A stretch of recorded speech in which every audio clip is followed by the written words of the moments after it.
ऐसे जब 20 साल पहले मैं खड़ा हुआ था ऐसे किसी ऑफिस में जाके, तो मुझसे पूछा गया था कि क्या है। किसी डायरेक्टर के असिस्टेंट ने पूछा था क्या है।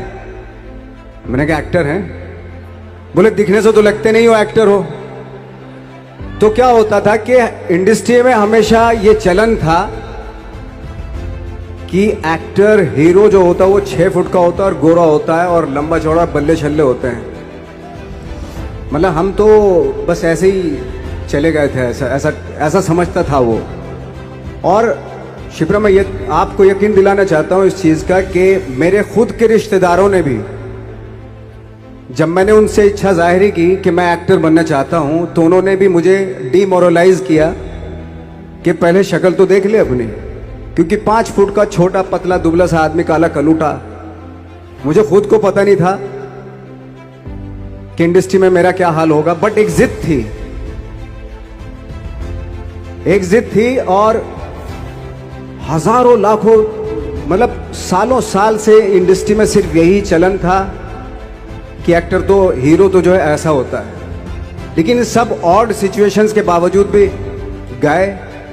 लेकिन एक चीज मेरे दिमाग में थी कि जो सब कर रहे हैं वो नहीं करना है, तो अलग क्या करूं, अलग क्या होना चाहिए। उसके लिए ट्रेनिंग की जरूरत थी, जो मैंने नेशनल स्कूल ऑफ ड्रामा में आके ट्रेनिंग ली। 3 साल मैंने एक्टिंग की पढ़ाई की वहां पे, और अपनी एक क्राफ्ट के बारे में समझा कि एक्चुअली इस पर्सनैलिटी में अगर मैं लोगों को इम्प्रेस करना चाहता हूं, उसके लिए एजुकेशन की बहुत ज़रूरत है। या जो भी आप काम कर रहे हो उसमें क्राफ्ट, उसका एक्सपर्ट होना बहुत ज़रूरी होता है। ऐसे ही हवा में नहीं कि जैसे पहले होता था, अरे यार तो बहुत खूबसूरत दिखता है, फिल्मों में जाके काम करना शुरू कर दे। ऐसा नहीं, किसी चीज़ को बारीकी से जानना, उसके लिए ट्रेनिंग की, एक्सपर्ट्स की, एक्सपीरियंस की ज़रूरत होती है। तो मैंने ट्रेनिंग ली नेशनल स्कूल ऑफ ड्रामा से, और 2000 में मैं पहुंच गया मुंबई। मुंबई पहुंचने के बाद जब हम किसी ऑफिस में जाते थे, आई थिंक उससे पहले चलन नहीं था बिल्कुल भी। हम लोग गए, जैसे मैंने बताया कि ऑफिस में खड़े हो के, भाई हम एक्टर हैं, काम दोगे क्या? तो बोले पहले हुलिया तो देख अपना तू। तो ये हर बार सुनने के लिए मिलता था, और वो बात भी सही थी, क्योंकि उससे पहले कभी कोई आपने देखा नहीं होगा कोई इतना बड़ा, कोई इतनी सी पर्सनैलिटी का 5 फुट 6 इंच का आदमी, पतला दुबला सा मरियल सा, कि कभी ये इस तरह के लोग एक्टर भी बन सकते हैं, हीरो भी बन सकते हैं, स्टार भी बन सकते हैं। ऐसा चलन था ही नहीं। मैं कॉन्फिडेंट था बिकॉज ऑफ माई ट्रेनिंग। मैंने ट्रेनिंग ली थी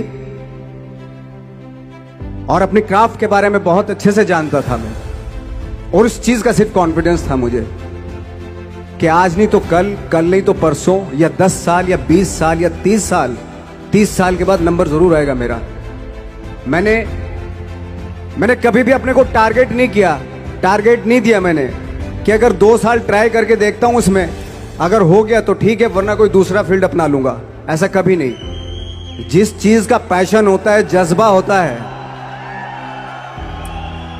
अगर आप दिल से चाह लो ना, तो पूरी दुनिया झुक जाती है उसके ऊपर। उसको पूरा करने के लिए पूरी कायनात एक हो जाती है कि इस आदमी की जिद के लिए, इस आदमी की जिद के आगे झुकना पड़ेगा, और पूरी दुनिया झुकती है आपकी जिद के आगे। लेकिन आपको जिद्दी होना पड़ता है, आपको बहुत सारे सेक्रीफाइस भी करने पड़ते हैं, क्योंकि ये आपने चाहा है। परीक्षा देनी पड़ती है आपको, जितना बड़ा इम्तिहान होगा उतनी बड़ी परीक्षा भी देनी पड़ेगी। आसान काम नहीं है। छोटे छोटे टारगेट बनाएंगे तो छोटों में निपटारा हो जाएगा। हमेशा अपने आप को टारगेट बढ़ा दो। तो उसके लिए हमेशा अपने आप को अनकंफर्ट जोन में डालो, कि जो इम्पॉसिबल है उसको पॉसिबल करने की शिद्दत, पैशन आपके अंदर होना चाहिए, वो हो जाता है। आज जो दुनिया में इतने सारे एक्सपेरिमेंट हुए हैं, ये सिर्फ इसी बिना पे हुए हैं, पागलपन के जरिए ही हुए हैं ये सारे एक्सपेरिमेंट। एक मैंने कहीं सुना था कि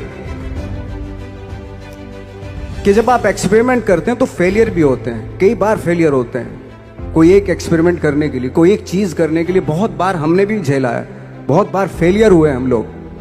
लेकिन एटलीस्ट हमें इतने सारे फेलियर होने से इतने तरीके पता चले कि इन तरीकों से सक्सेस नहीं मिल सकती। फॉर एग्जाम्पल, एडिसन ने जब बल्ब का आविष्कार किया तो 100 बार एक्सपेरिमेंट किए अपनी जिंदगी में।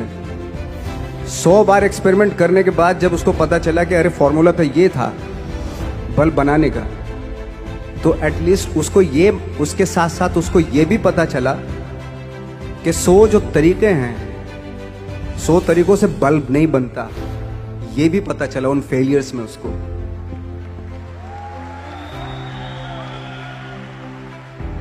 जब हम लोग मुंबई आए तो हमें मालूम था हमारे पास पर्सनैलिटी नहीं है, हमारे पास बैक नहीं है, या हमारे फादर दादा परदादा तो फिल्म इंडस्ट्री में है नहीं, हम ही हैं, तो हमें क्या करना चाहिए।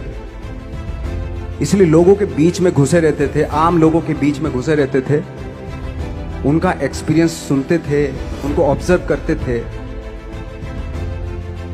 तो आई थिंक मेरे पास 15 साल तक, 10-12 साल तक कोई काम नहीं था। जैसे आपने बताया कि बहुत ही 10-10 सेकंड के रोल करके घर में आके बैठ जाता, पूरे साल खाली बैठे रहते थे हम लोग। लेकिन एक चीज थी कि लोगों के बीच में रहते थे,